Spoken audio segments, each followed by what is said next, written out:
إن الحمد لله نحمده ونستعينه ونستغفره ونعوذ بالله من شرور أنفسنا ومن سيئات أعمالنا ما شاء الله. من يهده الله فلا مضل له ومن يضلله فلا هادي له وأشهد أن لا إله إلا الله وأشهد أن محمدا عبده ورسوله. قال الله تبارك وتعالى في كتابه المجيد والفرقان الحميد: أعوذ بالله من الشيطان الرجيم بسم الله الرحمن الرحيم ولسوف يعطيك ربك فترضى.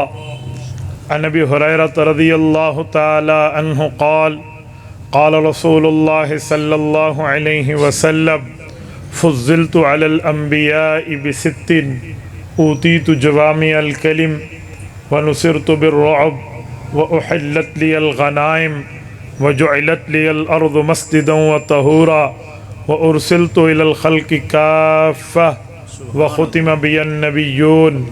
رواه الإمام الهمام المسلم في صحيحه. صدق الله العظيم وبلغنا رسوله النبي الأمي الكريم ونحن على ذلك لمن الشاهدين والشاکرین والحمد للہ رب العالمین.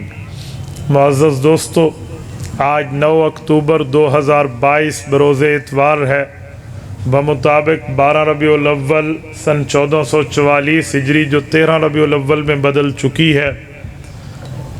آپ کے یہاں کمیٹی پارک، بلدیہ پارک، میلسی، ضلع وہاڑی میں حضرت مولانا شیخ الحدیث و تفسیر مولانا قاری محمد یاسین دامت برکاتہم کی دعوت پرخلوص پر میں آپ کی خدمت میں موجود ہوں.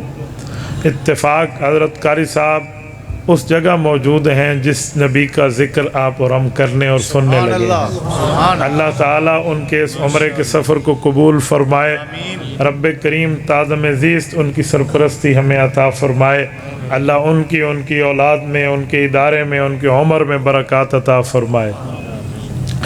میرے دوستو، رسالت مآب علیہ السلام کی سیرت طیبہ کے حوالے سے گفتگو آپ لوگ سنتے رہتے ہیں. ہمارے نبی پاک کا مقام اور مرتبہ بہت بڑا ہے. اگر ہم یہ جملہ کہیں تب بھی بڑا ہے، نہ کہیں تب بھی بڑا ہے. میں بہتر سمجھتا ہوں کہ اس عنوان پر سیرت کے حوالے سے گفتگو ہو جس پہ آپ اور ہم تعلیمات پیغمبر سے روشناس ہو چکیں. حضور پاک علیہ السلام کی جو تعلیمات ہے وہ ہم تک پہنچ سکیں. صرف پیغمبر کا رتبہ بیان کر کے رسول اللہ کی تعلیمات نہ بتائیں تو عوام اتنا تو سمجھے گی ہمارے نبی پاک دنیا میں بڑا رتبہ لے کر آئے. لیکن اگر تعلیمات بیان کر دی جائیں تو لوگ اس کے ساتھ ساتھ یہ بھی سمجھیں گے کہ حضور ہمیں احکامات دے کر گئے ہیں. نجات اس میں ہے کہ ہم احکامات نبوی پر عمل کریں. ہماری بہتری اس میں ہے کہ ہم تعلیمات پیغمبر پر عمل کریں. تو میرے دوستو، رسالت مآب علیہ السلام کی اس زندگی کو بیان کرنے لگا ہوں جو 40 سال میں اعلان نبوت کے بعد کی زندگی ہے. رسالت مآب علیہ السلام کے اوپر قرآن کریم کی پہلی آیت سورۃ اقرا کی پہلی 5 آیات نازل ہوتی ہیں.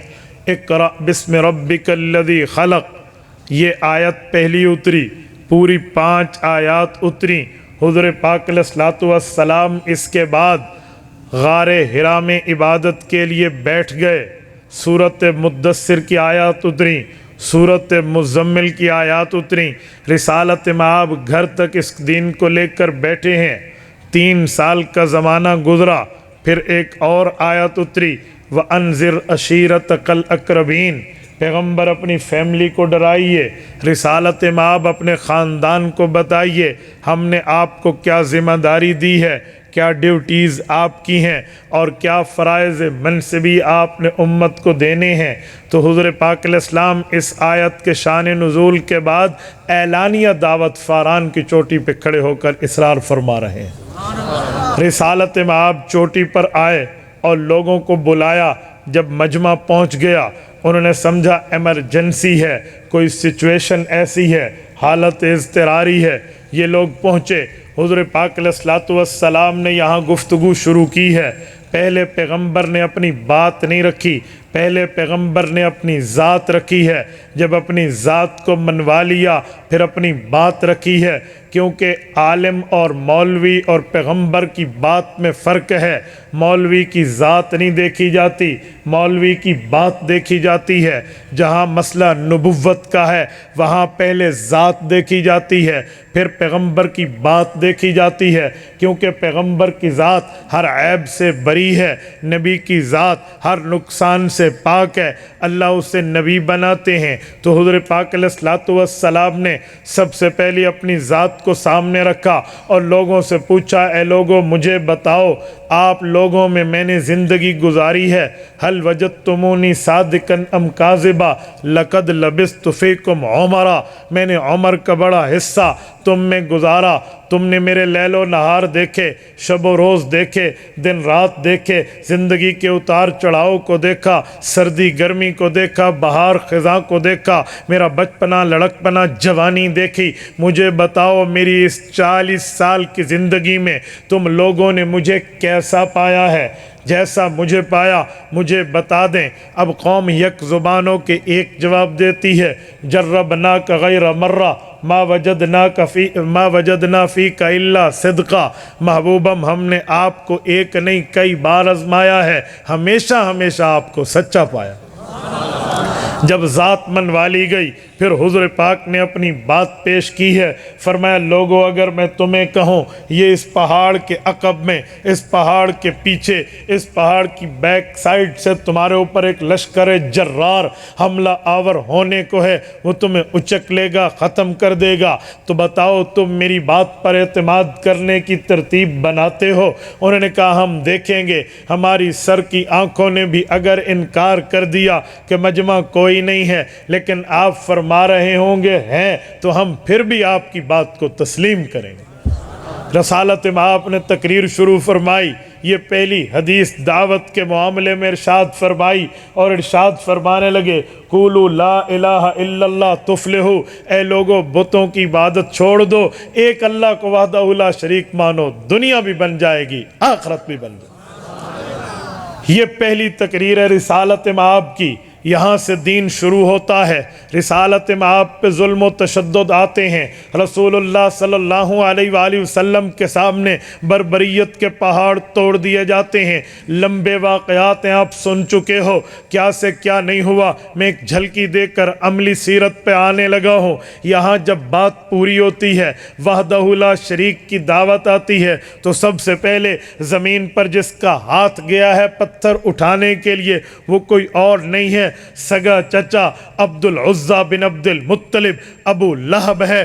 یہ پتھر اٹھا کے دے مارتا ہے، گستاخی کے جملے کہتے ہوئے یہ کہہ ڈالتا ہے، تبا لک یا محمد الہذا جماعتنا، حضور پاک علیہ السلام کی گستاخی کی ہے اور ادھر آنے کا انکار کرتے ہوئے کہا اس بات پہ تو نے ہمیں بلایا، تیرے ہاتھوں کو تکلیف ہو۔ رب کریم نے اس کے جواب میں آیت اتاری، تبت یدا ابی لہب و تب، اوے حضور پاک کے ہاتھ کو کیا تکلیف ہوگی، ابو لہب تیرے دونوں ہاتھ نکمے ہو گئے، ما اغنا عنہ مالہ وما کسب، جو تو نے کمایا، جو تو نے اپنے پاس جمع کر کے رکھا، یہ کوئی تمہیں فائدہ نہیں دے گا، اے ابو لہب بھول جا۔ پھر رب نے ایک جملہ مزید فرمایا، وامرأتہ حمالۃ الحطب، تو اکیلا دوزخی نہیں ہوگا، تو ود فیملی جہنمی بنے گا، تو کیا سمجھتا ہے تو پیغمبر پہ بات کر کے بخشا جائے گا۔ میلسی کے دوستوں میں ایک جملہ کہنا چاہتا ہوں، مجھے بتائیں جب سگا چچا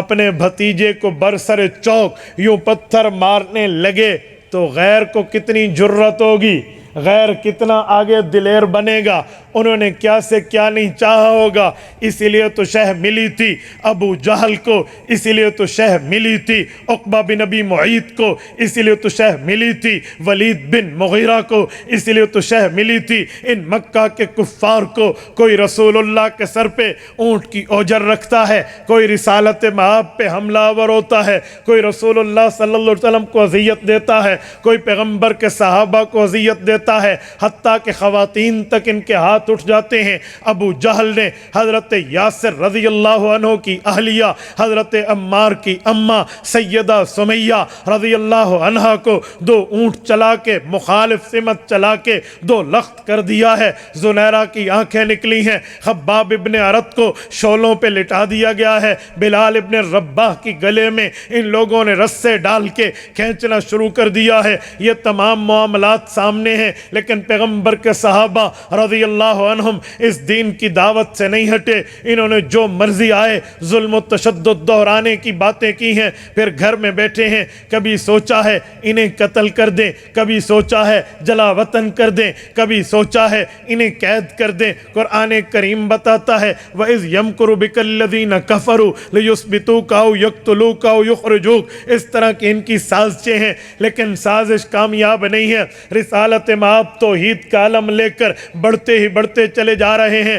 آپ کا مخالف جب دلیل کی دنیا میں بے بس ہو جاتا ہے، پھر یا تو وہ آپ کی ذات پہ حملہ کرتا ہے یا آپ کو لالچ دیتا ہے۔ تو ان لوگوں نے بھی یہی کیا۔ حضرت ابو طالب حضور پاک کے شفیق چچا ہیں، ان کے پاس آتے ہیں۔ امام ابن حشام نے السیرہ لابن حشام میں لکھا ہے، آ کر کہتے ہیں ہماری ڈیل کرا دو، مذاکرات کرا دو اپنے بھتیجے کے ساتھ۔ بھئی آپ کی ڈیل کیا ہے، مذاکرات کیا ہے؟ یار کچھ لو کچھ دو کی بات ہوگی، کچھ لو کچھ دو کا مطلب کیا ہے؟ کہتے ہیں یار ہم تو 3 باتیں لے کر آئے ہیں۔ خوبصورت لڑکی چاہیے، جمیلہ حسینہ مہجبینہ، ان کے قدموں میں ڈھیر کر دیں گے۔ اگر دولت چاہیے قدموں میں بھر دیں گے۔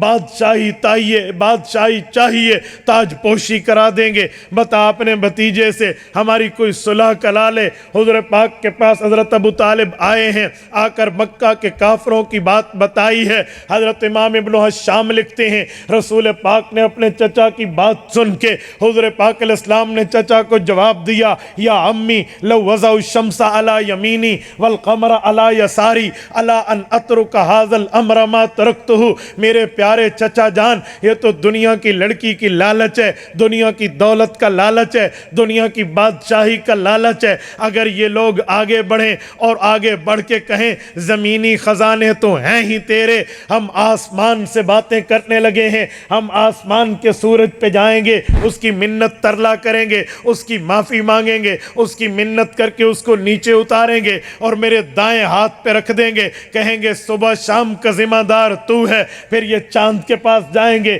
اس کے پاؤں پکڑیں گے، اس کے گھٹنے پکڑیں گے، منت ترلا کر کے اس کو اتار کے میرے بائیں ہاتھ پہ رکھ دیں گے، کہیں گے چاند کی چاندنی کا ذمہ دار تو ہے، اسے طلوع کر دے، پھلوں میں مٹھاس پیدا ہوگی، غروب کر دے، پھلوں کی مٹھاس ختم ہوگی، لہٰذا چاند کا مالک بھی تو، سورج کا مالک بھی تو، یہ یوں بھی کر دیں جو بالفرض والمحال ہے، ہو نہیں سکتا، امپاسبل ہے، ممکن نہیں ہے۔ اگر یہ بھی کر دیں چچا اور شرط رکھیں الا ان اترک ھذا الامر، میں اللہ کے دین کی دعوت چھوڑ دوں، میں ان سب کو نیچے دے ماروں گا، ما ترکتہ، دعوت اسلام نہیں چھوڑوں گا۔ یہ رسالت مآب دین لے کر اٹھے ہیں۔ اس دین پر حضور پاک علیہ الصلوۃ والسلام نے مار کھائی ہے، رسالت مآب نے ظلم و تشدد برداشت کیے ہیں۔ یہ جو دندانت مبارک شہید ہوئے ہیں، یہ رسالت مآب علیہ الصلوۃ والسلام پر جو اوجر رکھا گیا ہے، رسالت مآب علیہ الصلوۃ والسلام کو ساحر و مجنون کہا گیا ہے، حضور پاک علیہ الصلوۃ والسلام کو کاہن کہا گیا، رسالت مآب کو راہب جیسے الفاظ پکارے گئے، لیکن اللہ کے رسول نے دعوت دین نہیں چھوڑی، تو حضور پاک علیہ الصلوۃ والسلام نے یہ تمام تکلیفیں صرف دین اسلام اور اللہ کی رضا کے لیے برداشت کی ہیں۔ آج کی یہ محفل اس دین اسلام پہ عمل کرنے کی دعوت ہے کہ جس کے لیے پیغمبر کریم نے اتنی تکلیفیں برداشت کی، رسالت مآب نے ظلم و تشدد برداشت کیا، جماعت مصطفیٰ نے ان تمام تکالیف و مصائب و آلام کو اپنے سینے سے لگایا۔ آج 12 ربیع الاول سن 1444 ہجری میں ہم صرف آمد مصطفیٰ کی بات نہیں کرتے کہ حضور آئے ہیں تو حضور پاک آئے ہیں، حضور آ گئے ہیں، بلکہ ہم بات کرتے ہیں حضور کیوں آئے ہیں، کس وجہ سے آئے ہیں، کس لیے آئے ہیں۔ تبھی ہماری کانفرنس کا نام صرف آمد مصطفیٰ نہیں ہے، مقصد آمد مصطفیٰ ہے۔ حضور پاک کے آنے کی وجہ کیا ہے؟ میلسی کے دوستو، ربیع الاول میں صرف اللہ کے رسول صلی اللہ علیہ وسلم کی آمد نہیں ہے، حضور پاک کا دنیا سے انتقال بھی اسی مہینے میں ہے۔ حضور کے آنے کا بھی مقصد ہے، حضور کے دنیا سے جانے کا بھی مقصد ہے۔ بھائیو، آنے کا مقصد کیا ہے؟ لِتَخْرُجَ النَّاسَ مِنَ الظُّلُمَاتِ إِلَى النُّورِ، پیغمبر کریم نے کفر و شرک کے اندھیروں سے نکال کے امت کو اسلام و ایمان کی روشنی میں لانا ہے، یہ آنے کا مقصد ہے۔ پیغمبر کریم جب دنیا سے گئے ہیں، اب جانے کا مقصد کیا ہے؟ سورۃ مائدہ آیت نمبر 3 رب کریم فرماتے ہیں الیوم اکملت لکم دینکم واتممت علیکم نعمتی ورضیت لکم الاسلام دینا۔ محبوب مصطفیٰ، آج 9 ذو الحجہ کا دن ہے، یوم عرفہ ہے، سن 10 ہجری ہے۔ میں نے آپ پر آپ کے تمام اساویل دین کو، دین کے اصولوں کو مکمل کر دیا ہے، اور پھر فرمایا وَأَكْمَلْتُ، میں آپ نے دین کو مکمل کیا، وَرَضِيتُ لَكُمُ الْإِسْلَامَ دِينًا، تمہارا رب چاہتا ہے تم اسلام کو دین بنا لو۔ حضور آئے اپنے مقصد میں کامیاب، حضور گئے اپنے مقصد میں کامیاب۔ آج آنے اور جانے کے بعد پیغمبر کریم کا دین ہمارے پاس موجود ہے۔ اگر ہمیں آمد مصطفیٰ کی خوشی ہے تو پیغمبر کے جاتے وقت پیغمبر کے دین کو اپنانا ہوگا، رسالت مآب کے احکامات پہ عمل کرنا ہوگا، تعلیمات پیغمبر کو سینے سے لگانا ہوگا، ورنہ صرف اور صرف ہماری منہ کی باتیں ہیں، عمل میں کچھ نہیں ہے۔ او اعمال کیا ہے؟ پیغمبر ہمیں بتا کر کیا گئے ہیں؟ رسالت مآب نے پیدائش سے لے کر امت کی وفات تک کمپلیٹ دین دیا ہے، مکمل مذہب دیا ہے، مکمل نظام حیات دیا ہے۔ پیدائش کی، بچے کے ایک کان میں اذان، دوسری کان میں اقامت سے لے کر اذان اور اقامت کے بعد او مرتے وقت کے جنازے تک حضور پاک نے ہمیں تعلیمات دی ہیں۔ کہتے ہیں جنازے میں اذان و اقامت نہیں ہے تو یہ نماز جنازہ کیسا؟ ایک جواب تو علمی ہے کہ جی یہ من وجن صلاۃ ہے، ورنہ تو دعا ہے، لیکن عوامی جواب کچھ اور ہے۔ کہتے ہیں اس نماز جنازہ کی اذان و اقامت کہاں؟ میں نے کہا بھائی جب پیدا ہوئے تھے اذان و اقامت ہو گئی تھی، اب صرف نماز کا انتظار ہے۔ اسی لیے تو حضور نے سارا دین ہمیں دیا ہے۔ میں بلا تشبیہ و مثال کہتا ہوں، بیت الخلاء سے ہمارے گھروں تک، ہمارے گھروں سے ہماری زندگی تک، ہماری زندگی سے بیت اللہ تک، ایک ایک جگہ پہ رسالت مآب علیہ السلام کی تعلیمات موجود ہیں۔ اب تعلیمات نبوی کو اپنائیں، مرد ہو تب، عورت ہو تب، بچے ہو تب، بوڑھے ہو تب، جوان ہو تب، دیہاتی ہو تب، شہری ہو تب، پڑھے لکھے ہو تب، ان پڑھ ہو تب۔ پیغمبر کی تعلیمات کے بغیر عمل کے ممکن نہیں ہے نجات۔ اسی بات کو تو علامہ اقبال نے سمجھایا تھا کہ عمل سے زندگی بنتی ہے، جنت بھی جہنم بھی، یہ خاکی اپنی فطرت میں نہ نوری ہے نہ ناری۔ تو جب تک تعلیمات پیغمبر پہ عمل نہیں ہے، احکامات پیغمبر پہ عمل نہیں ہے، فرامین پیغمبر پہ عمل نہیں ہے، خدا کی قسم ہماری نجات نہیں ہے، نہیں ہے، نہیں ہے۔ نجات تب ہے جب رسول اللہ کی تعلیمات کو اپنائیں۔ توجہ رکھنا، تعلیمات پیغمبر پر رسالت مآب علیہ السلام نے ہمیں بتایا فَإِنْ آنَسْتُم مِّنْهُمْ رُشْدًا فَادْفَعُوا إِلَيْهِمْ أَمْوَالَهُمْ کے تحت آپ کنز الاموال اٹھا لو۔ اللہ کے رسول صلی اللہ علیہ وسلم نے فرمایا اے لوگو، جب تمہارا بچہ پیدا ہوگا پھر اس کے ساتھ آپ نے اعمال یہ کرنے ہیں، بچے کی پیدائش کے وقت آپ نے 7 دن کے اندر اندر اس کے نام کو فائنل کر لینا ہے کہ ہم نام یہ رکھیں گے۔ 7ویں دن اس کے بال اتار کے آپ نے چاندی کے بقدر صدقہ کرنا ہے۔ پھر اس دن بچی ہے تو 1 بکری، بچہ ہے تو 2 بکریاں آپ نے عقیقہ کرنا ہے۔ پھر اس کے بچپن کی عمر میں عبادات معاف ہیں حتیٰ کہ اس کی عمر 7 سال ہو جائے، اور جب 7 سال ہو تو کیا کرنا ہے؟ مرو اولادکم بالصلاۃ وہم ابناء 7، تم نے اپنی اولاد کو نماز کا حکم کرنا ہے۔ اگر بچہ 7 سال کا ہو جائے، ماں باپ نے نماز سکھانی ہے۔ اچھا، سکھانے کی عمر کتنی ہے؟ فرمایا 3 سال ہے۔ یہ 7واں 8واں 9واں، اب بچہ 10 سال کا ہو گیا، نماز کا عادی ہوگا۔ ماں باپ کو صرف اجازت ہے، یہ کسی اور کو نہیں ہے۔ فرمایا وَضْرِبُوهُمْ عَلَيْهَا وَهُمْ أَبْنَاءُ 10، پھر تم نے ڈانٹ ڈپٹ کرنی ہے، پھر تم نے باز پرس کرنی ہے، پھر تم نے انہیں آنکھ دکھا کر بات کرنی ہے۔ بیٹے تیری عمر 10 سال ہونے کو ہے، نماز کیوں نہیں پڑھی؟ وضو کیوں نہیں کیا؟ نماز میں جماعت میں کیوں نہیں پہنچا؟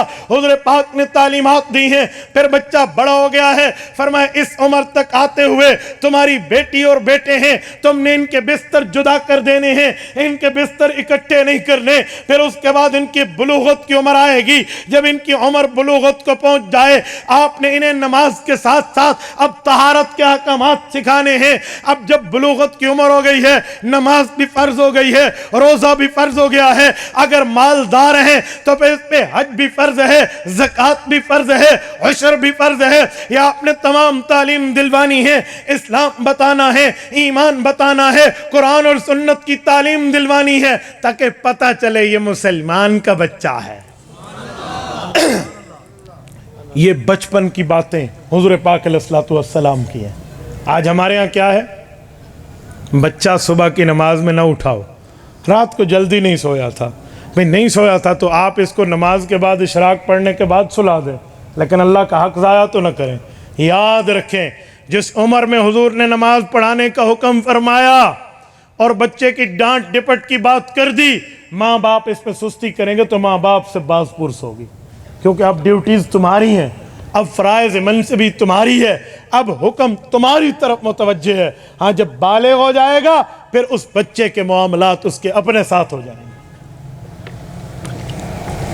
میرے دوستو آگے چلتے ہیں۔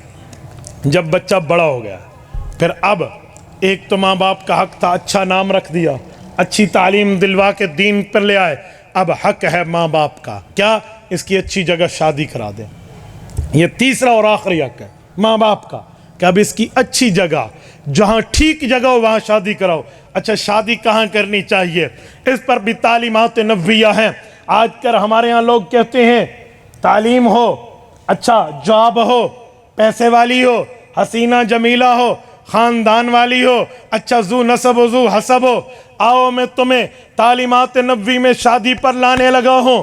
حضرت عبد الرحمن بن صخر، حضرت ابو ہریرہ رضی اللہ عنہ ہیں، شادی ہونے لگی ہے، اللہ کے رسول کے سامنے 2 زانو ہیں۔ حضور پاک علیہ الصلوۃ والسلام نے پوچھا ابو ہریرہ کیا معاملہ؟ یا رسول اللہ شادی کرنا چاہتا ہوں، احکام ارشاد فرمائیے کس لڑکی سے اپنی شادی کراؤں، اپنی بیوی بناؤں، اپنی اماں کی بہو بناؤں، کس کو شادی کے لیے منتخب کروں؟ پیغمبر کریم نے تعلیمات میں 4 باتیں ارشاد فرمائی۔ فرمایا ابو ہریرہ تنکح المرأۃ لأربع، لمالها، لحسبها، لجمالها، لدینها، فاظفر بذات الدین۔ کہ ابو ہریرہ میرا بیٹا میں تمہیں سمجھاؤں شادیاں کیسے ہوتی ہیں۔ لوگ شادیاں کرتے ہیں تنکح المرأۃ لأربع، 4 وجہ سے، لمالها لڑکی کے مال کو دیکھتے ہیں کہتے ہیں شادی کر لیں، لحسبها خاندان کو دیکھتے ہیں کہتے ہیں اونچا خاندان شادی کر لیں، لجمالها اس کے حسن پہ فریفتہ ہوتے ہیں کہتے ہیں بالکل پرفیکٹ ہے،